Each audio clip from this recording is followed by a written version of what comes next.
오늘 우리가 생각할 내용이 영원한 생명이었습니다. 제가 이 주제를 왜 택했는가 하니까 이제 제가 항상 의심스러운 것들 중에 하나가 있다라고 하는 것이 무언가 있다에 대해서는 묻지 않아요. 다 알고 있다고 생각합니다. 그래서 여기에 대해서 이제 20세기의 가장 훌륭한 책 몇 권 중에 한 권을 마르틴 하이데거라는 사람이 썼는데 이 사람이 이제 책 제목이 존재와 시간입니다. 처음에는 제가 좀 보다가 어려워서 이 사람이 언어를 잘 못 쓰는구나 이런 생각을 했습니다.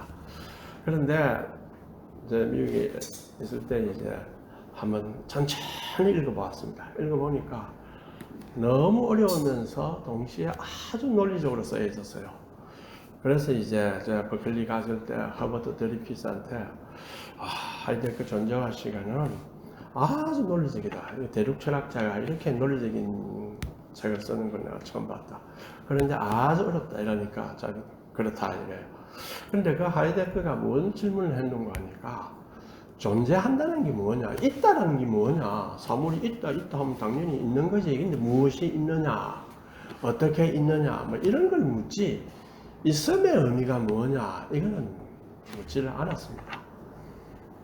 그런데 파스칼이 이제 어떤 이야기를 한 거 하니까, 있음에 대해서는 의미가 뭐냐는 질문할 필요가 없다.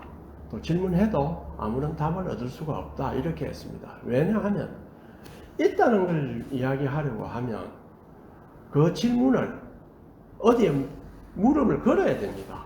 그럼 있는 것을 가지고 이제 찾아야 되는데, 그렇다면 이미 있는 것을 가지고 찾는다 하면은 이미 있다는 걸 전제를 하고 있으니까 있는 것인 줄 알 수가 있거든요.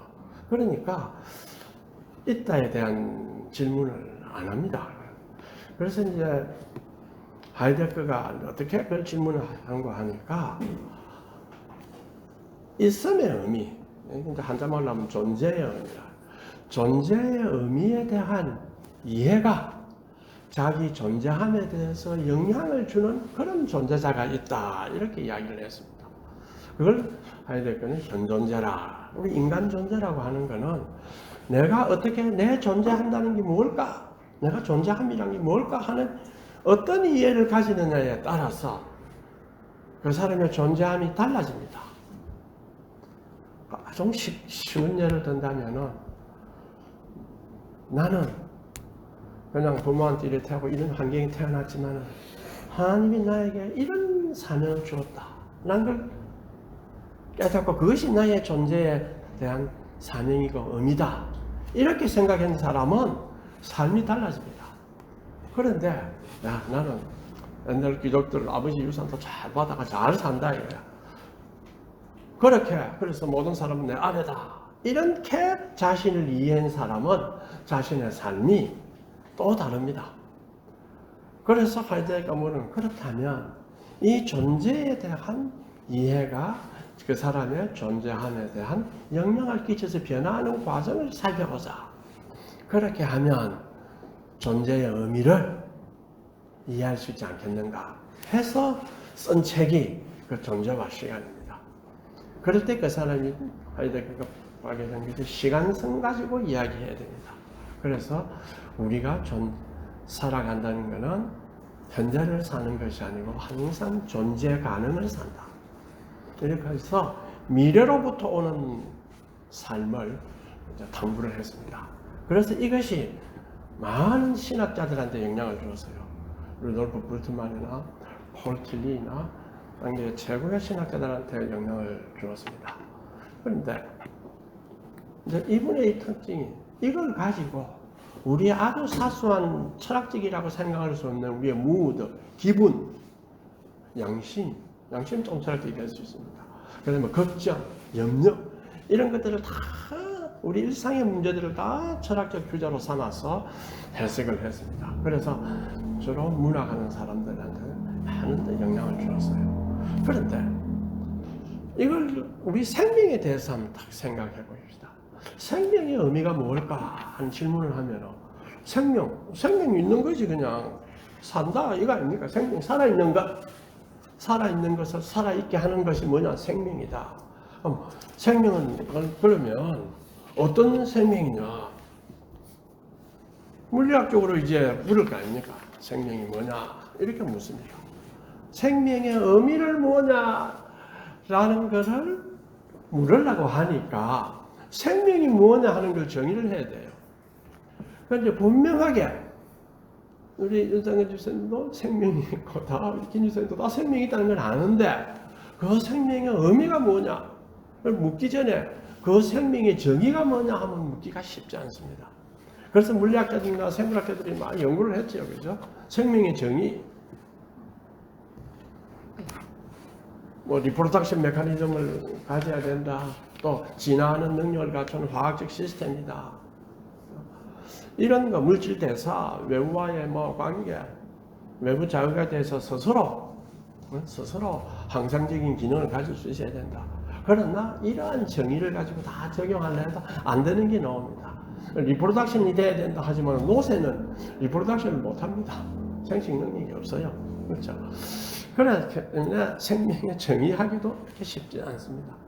그런데 하물며 이 생명의 의미가 뭐냐 이런 질문을 하면은 이것도 또 아주 어렵습니다. 그래서 제가 성경을 읽다가 처음에는 이제 에베소서 후반부를 할 것이냐 아니면 요한복음으로 돌아가서 다시 강해석을 계속하느냐 이렇게 좀 고민하고 있다가 이제 요한 1서를 성경 좀 읽다가 보니 거기서 영원한 생명이라는 게 다 나왔어요. 오늘 우리가 읽은 그 구절이 탁 나오니까 그때 제가 이 생명에 대해서 한번 생각해 봐야 되겠다. 하나님께서 우리에게 주신 이 영원한 생명이라는 의미가 뭔가 하는 생각해야 되겠다. 이래서 이제 이 제목을 제가 택했습니다. 저는 우리가 읽은 그 서신서에서의 초점은 보면요. 외부에 있지 않습니다. 이게 태초부터 생명의 말씀에 관하여 우리가 들은 바요, 눈으로 본 바요, 자세히 보고 우리 손으로 만진 바라 하면 아마 이 쓴 사람은 예수님을 보고 예수님 부활하신 것도 보고 예수님을 만지도 보고 다 이런 사람입니다. 우리가 이제 사도 요한 알고 있는데 그런데 이때 이제 사람들은 박해가 있으니까 많이 떠납니다. 그러면 박해가 떠난 사람에 대해서 비판하거나 반박하거나 하는 걸 하지 아니하고 우리의 정체성을 확립하고 그것도 교리 문제는 이론적인 것보다는 실제 문제를 가지고 우리 자신을 좀 일종의 솔리다리티도 가지고 또 굳건하게 써야 되겠다. 그래서 그 2장 1절에 보면요. 나의 자녀들아 내가 이것들을 너희에게 쓰면 죄를 범치 않게 하니라. 그 다음에 5장 20절 마지막 절입니다. 자녀들아 너희 자신을 지켜 우상에게 멀리하라. 요한일서 5장 20절인데 우상에게 멀리하라. 이때 우상은 여러 가지 의미를 갖고 있습니다. 귀신 같은 우상도 들어있겠지만은 또 탐심 이런 것도 다 우상에 다 포함시킵니다. 그런데 이 구절은 무엇과 또 비슷하냐면 요한복음과 비슷합니다. 요한복음 1장에 보면요. 태초에 말씀이 계시니라.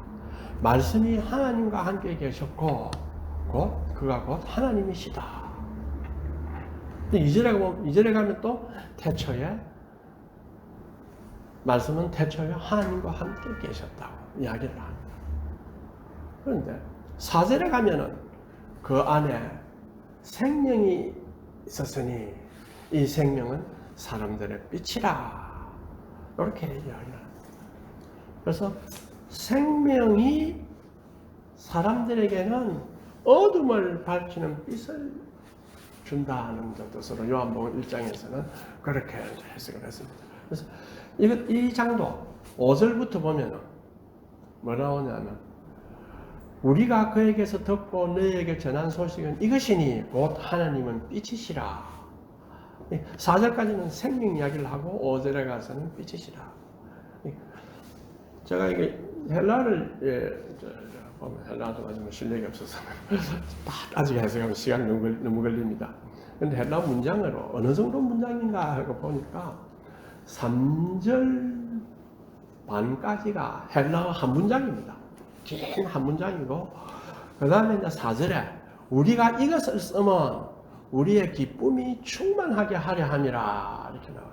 그거는 다 어디션입니다. 앞에 1절, 2절, 3절까지가 잘 되어 있습니다.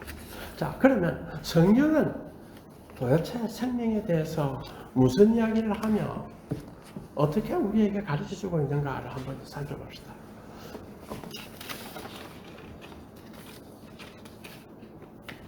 자, 아까 물리학적인 생명의 정의를 하려고 물리학자들이 생명 정의를 하려고 하고, 바이러스는 생명이냐 아니냐, 바이러스는 생명이 아니다. 무생물이냐? 무생물은 아니다. 그래서 바이러스는 생명과 무생물의 중간쯤 생명하기 쉽지 않습니다. 그런데 만약에 이 생명을 물리학적인 것으로 해서 생명을 정의하고 그 생명의 의미를 생각한다면 어떤 문제가 있는가?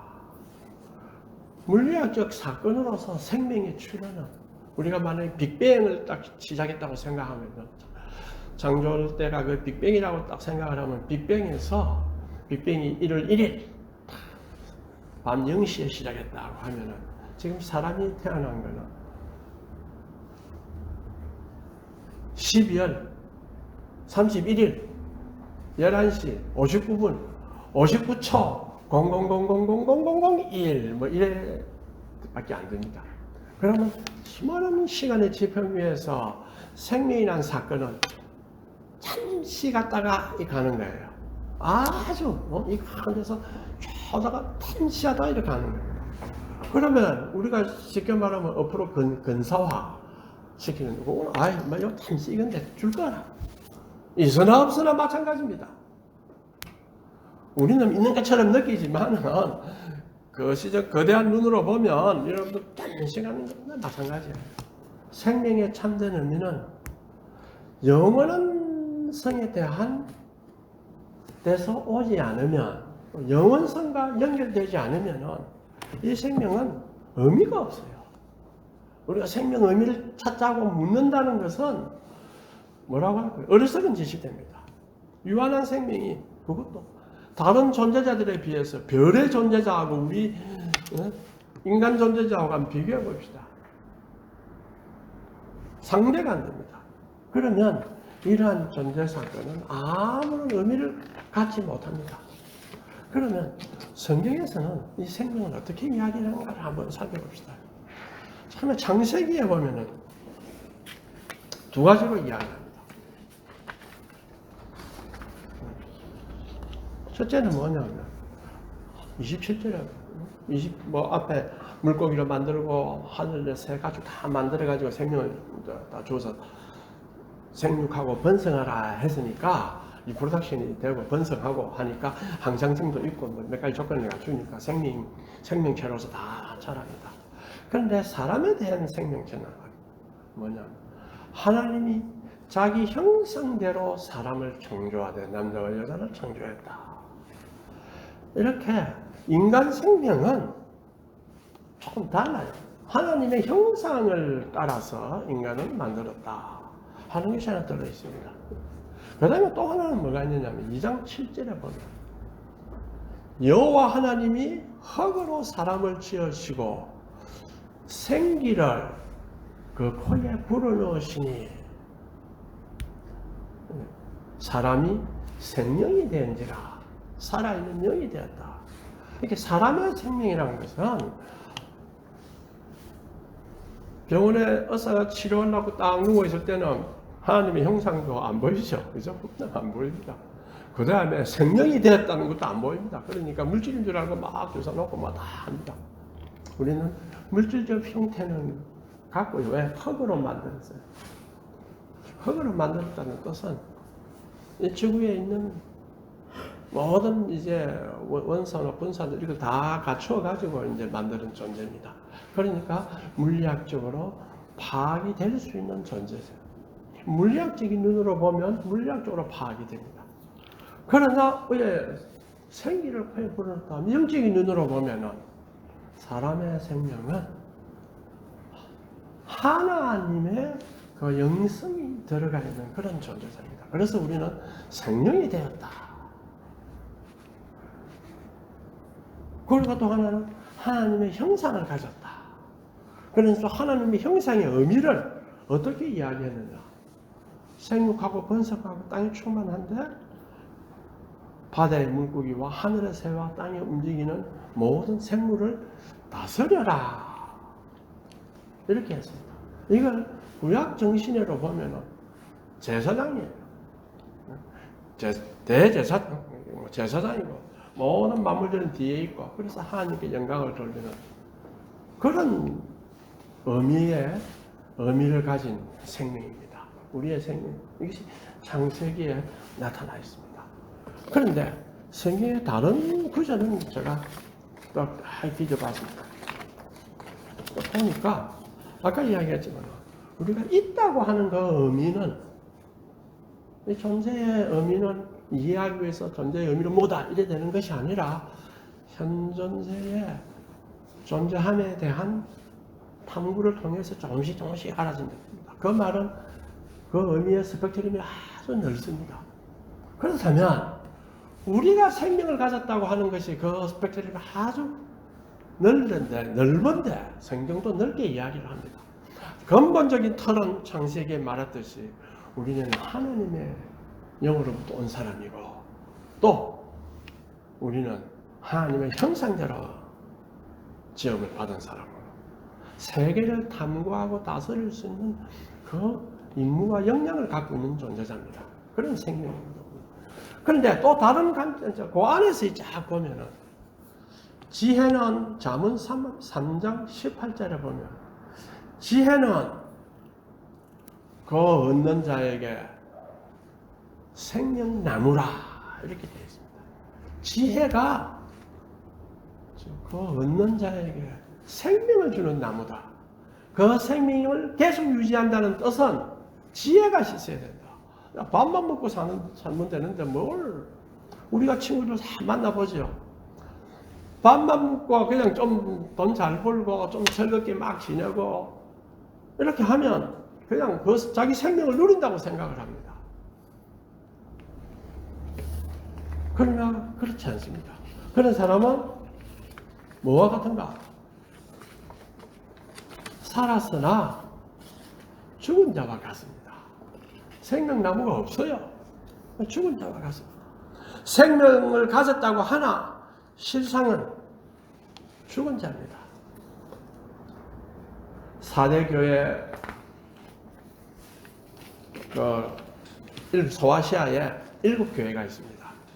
계시록 7교회가 있는데 에베소 교회도 있고 서문화 교회도 있고 버가모 교회도 있고 빌라델피아 교회도 있고 뭐 라오디게아 교회도 있고 4대 교회도 있고 또 하나 또 있습니다.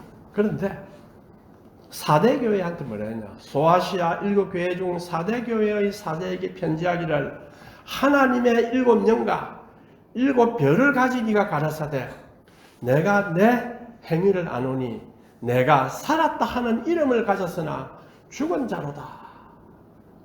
똑같습니다. 성경 지난 시간에 우리가 했죠. 구습을 너희는 유혹의 욕심을 따라 썩어져가는 구습을 따르는 옛사람을 벗어버리라. 오직 너희의 심령이 새롭게 되어서 하나님을 따라 의와 진리의 거룩함으로 지으심을 받은 새 사람을 입어라. 이건 무슨 말이냐? 구습의 욕심에 따라 썩어져가는 구습입니다. 썩어져가는 걸 따라가는 사람들은 뭐냐? 살았다고 하나 죽은 자다. 4대 교회 보고 너가 살아있다고 살아있는 교회라고 하지만 사실은 너희는 죽은 자다.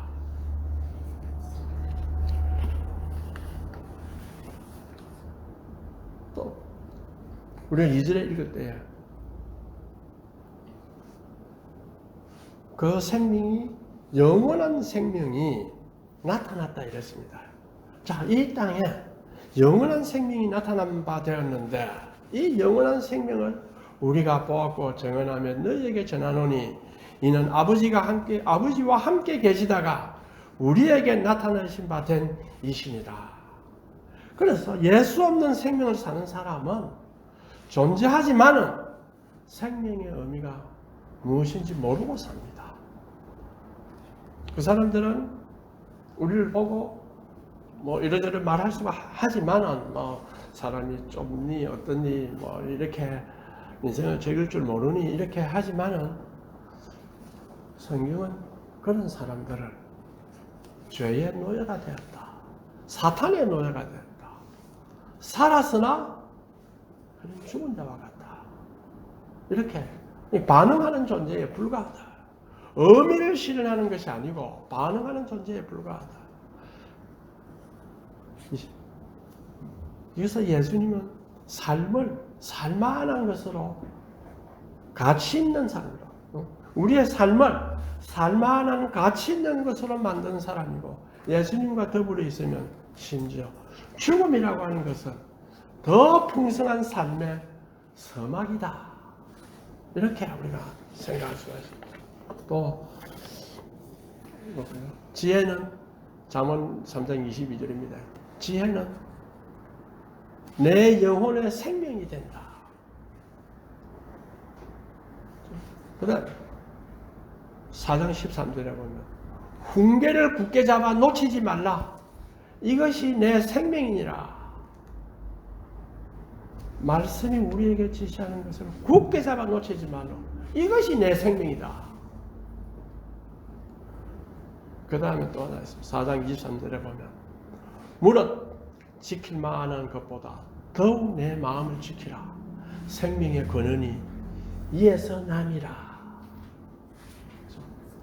잠언 4장 23절인데 생명의 근원에 대한 이야기를 합니다. 내 마음을 지켜라. 여기서 생명의 근원입니다. 그런데 오늘 읽은 우리 성경 구절에서 여기 성경 구절을 보면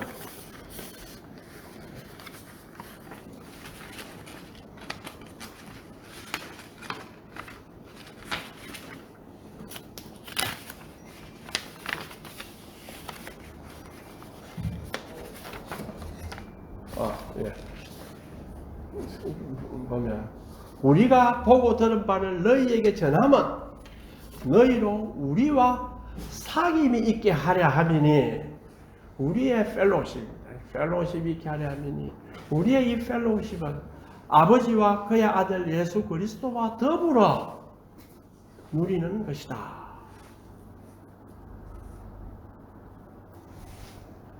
아까 우리가 더욱더 마음을 지키라 했습니다. 참 이 생명을 우리가 누리기 위해서는 예수 그리스도와 아버지와의 커뮤니케이션을 해야 됩니다. 그와 펠로우십을 나누어야 됩니다. 그래서 이것은 사도가 우리와 펠로우십을 나누자. 우리와 펠로우십을 나누는 것은 하나님과 예수 그리스도의 아들 그리스도와 펠로우십을 나누는 것이다. 이렇게 했습니다. 마찬가지로 우리 기독교인들이 교인들과 믿는 자들과의 펠로우십을 나누는 것은 예수 그리스도와 하나님과 더불어 펠로우십을 나누는 것과 같습니다. 그렇게 할 때에 우리가 우리의 마음을 더 지킬 수가 있습니다.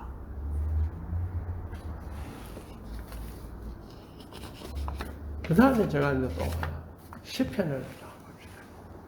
주께서 생명의 길로 내게 보이시니 주의 앞에는 기쁨이 충만하고 주의 우편에는 영원한 즐거움이 있나이다. 우리가 다시 한번 돌아봅시다. 우리가 그동안에 내 기뻐하고 즐거워했던 것이 과연 참된 즐거움인가? 이것은 나를 점점 쇠퇴하게 만드는 즐거움이 아닌가? 참된 즐거움은 주께서 보여주신 그 생명의 길이 가르쳐주고 있습니다. 그 생명의 길이 우리에게 참된 기쁨을 주고 영원한 즐거움을 준다. 또 봅시다. 생명에 대한 이야기가 다 나오는데 시편 27장 1편에 보면 여호와는 나의 빛이요 나의 구원의 능력이시니 내가 누구를 두려워하리요. 여호와는 내 생명의 능력이시니 내가 누구를 두려워하리요. 그런 생각해야 돼. 우리의 생명의 의미가 무엇인가? 하고 물을 때에 이 생명은 영원한 생명에서 왔기 때문에 영원한 생명이 토대가 되기 때문에 우리의 생명의 의미가 가치 있습니다. 이걸 바라보게 되면 과거를 돌아볼 필요가 없어요. 과거를 돌이키면 후회할 수밖에 없습니다. 그렇죠. 성경에도 인생을 돌아보면 눈물과 근심뿐이다 이랬는데 후회할 게 얼마나 많습니까? 저도 이제 나이가 드니까 현재 배운 거는 자꾸 잊어버려요. 개념적인 거는 좀 안 잊어버리는데 이 단어 배우는 거는 금방 잊어버립니다. 그래서 제가 다 배웠다 생각을 하고 왔는데 이게 이제 혹시나 싶어서 적어놓고 막 옵니다.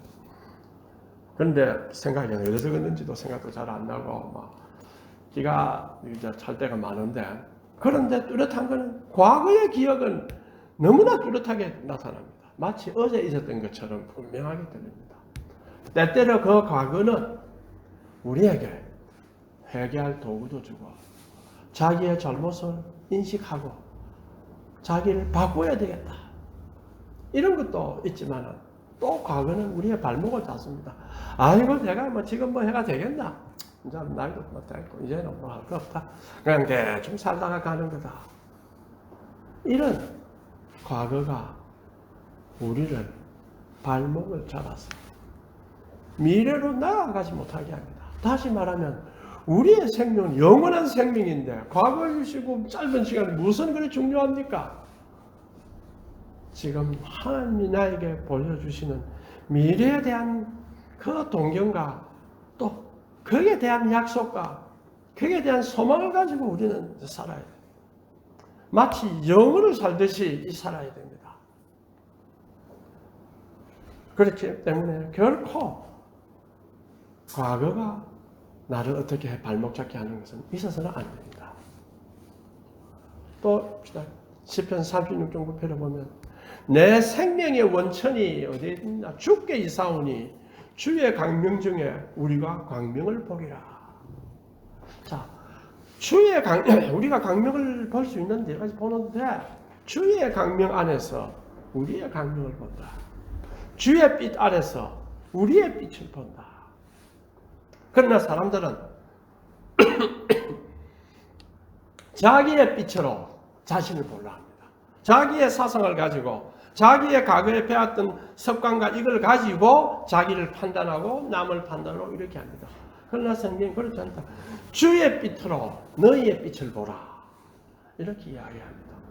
그래서 우리가 과거에부터 일어났던 사건들, 앞으로 형제 간의 관계들, 또 친구 간의 관계들, 또 자녀와의 관계들, 이런 걸 할 때에 내 자신의 정당성, 나는 타당하다, 나는 옳다라는 눈으로 바라보아서는 안 되고 하나님의 눈으로 바라보아야 됩니다. 예수님이면은 이때 뭐라고 하실까? 예수님이 나타나서 이렇게 내가 실망하고 있다든지 내가 나의 삶을 이렇게 구성하고 있을 때에 예수님이면 나에게 뭐라고 하실까? 이 질문을 해야 됩니다. 이것이 주의 빛으로 우리의 빛을 봅니다. 또 요한일서 3장 14절을 요한일서 2장 25절을 보면요. 그가 우리에게 약속하신 약속이 이것이니 곧 영원한 생명이라. 사도 요한이 이 책을 쓰면서 예수님이 우리에게 약속하신 약속이 뭐냐? 영원한 생명이다. 이렇게 이야기했습니다.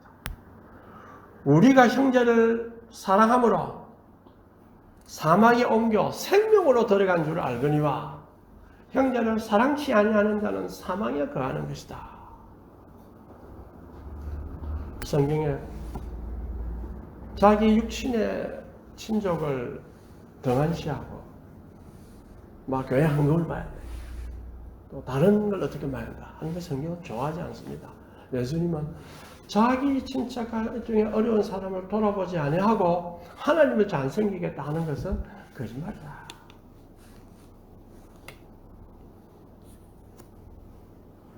아들이 있는 자에게는 생명이 있고 하나님이 아들이 없는 자에게는 생명이 없느니라. 우리 자녀, 우리가 나중됐다가 먼저 된 자도 있고 먼저 됐다가 나중된 자도 있습니다. 우리가 우리 자녀들한테 해야 될 것은 우리 자녀가 어떤 풍파를 닥쳐오더라도 하나님의 신앙에 굳건하게 있어서 하나님의 생명으로 살려고 노력하는 사람이 되도록 기도해야 합니다. 그것을 기도할 때에 우리 자녀는 이 땅에서 많은 사람에게 베푸는 사람으로 성장하고 자랍니다. 우리가 알다시피 세상에 우리 한국이 지금 돈도 많이 벌고 다 있다. 우리 친구들도 있죠. 돌아보면 꿋꿋하지 못합니다. 꿋꿋하지 못하고 마음속에 분노와 또 남을 많이 괴롭혀요. 우리가 이 땅에선 많은 재물로 산다는 것은 결국은 다른 한편으로는 많은 사람을 괴롭힌 결과 중에 또 하나입니다. 다 그런 건 아닙니다. 왜냐하면 좋은 아이디어로 큰 일을 할 수 있고 또 많은 일을 해가지고 또 많은 볼 수도 있죠. 다 있습니다. 그러나 우리가 항상 염두에 둬야 될 것은 주님께서 약속하신 이 생명, 내가 죽도록 그 계시록 2장 10절입니다. 내가 죽도록 충성하라. 그리하면 생명의 멸류관을 내게 주리라. 우리가 지금 맡은 바는 어떤 처지에 내가 놓여 있다 하더라도 남은 것은 이 죽도록 충성하라. 이것이 우리에게 주님께서 주신 것입니다. 자, 그렇다면 우리의 생명의 의미가 무엇일까요? 이제 우리가 다 영원한 생명으로부터 그 생명을 의미를 찾으려고 노력하지 않으면 우리의 생명은 잠자는 것이고 헛된 것이 됩니다. 그리고 시편 63장 제가 보면요, 하나님이여 주는 나의 하나님이시라. 내가 간절히 주를 찾되 물이 없어 마르고 황폐한 땅에서 내 영혼이 주를 갈망하며 내 육체가 주를 앙모하나이다. 내가 주의 권능과 영광을 보기 위하여 이와 같이 성소에서 주를 바라보았나이다. 그러면서 3절에 주의 인자하심이 생명보다 나음으로, 주의 인자하심이 생명이 최고인데 말이야. 안 그렇습니까? 내가 살아야지. 내가 구원의 악신이 있어야지. 막 그러지 않습니까, 사람들? 그래야만 천국 가지. 그게 아니고 주님의 인자하심이 내 생명보다 낫다. 이게 가야 돼. 이것이 영원한 생명이 가르쳐주는 것입니다. 주의 인자하심이 생명보다 나음으로 내 입술이 주를 송축할 것이라. 이름으로 나의 평생의 주를 송축하며 주의 이름으로 말미암아 나의 손을 들리이다. 이러한 생명을 무엇인가, 이 생한 생명의 의미를 우리가 마음속에 깨닫고 우리가 살아가야 되지 않겠나 생각을 합니다. 그런데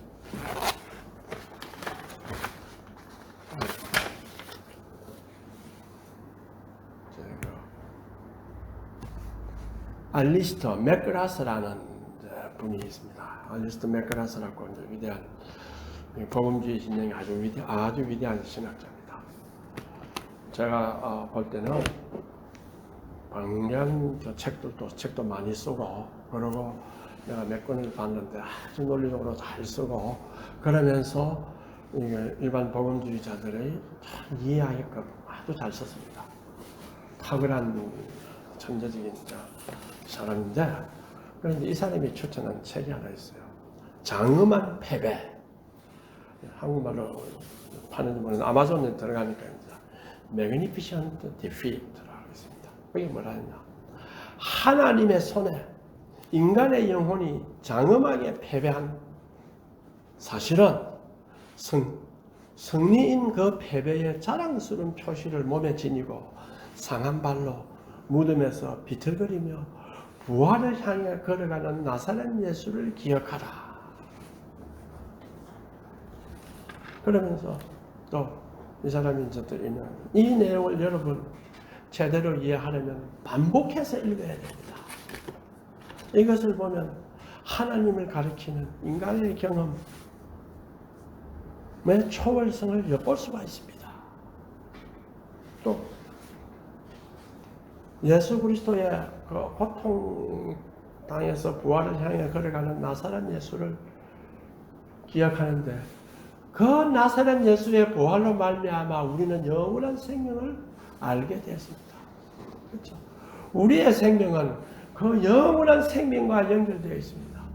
그것을 깨닫지 못하고 이 땅의 짧은 생명인데 여기서 자는 듯이 성경에 말했듯이 사대교회에 이야기했죠. 너는 사람 듯 하지만은 죽었다.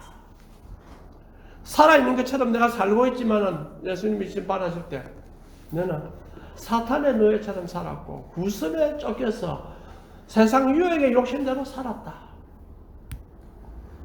이렇게 심판의 소리를 우리가 들었어야 되겠습니까? 항상 마음에 주의 인자는 생명보다 낫다 하고 말씀 시편 기자의 고백처럼 우리의 하나님은 아주 인자하시고 자비로우셔서 우리가 회개하고 하나님으로 돌아가면 하나님은 우리를 언제나 맞아주십니다. 그때 우리는 영원한 생명에서 우리의 자신의 현재를 돌아보고 주의 빛에서 우리의 빛을 볼 수 있는 태도를 가져야 되지 않겠나 그런 생각을 합니다. 마치겠습니다. 동생 기도하겠습니다.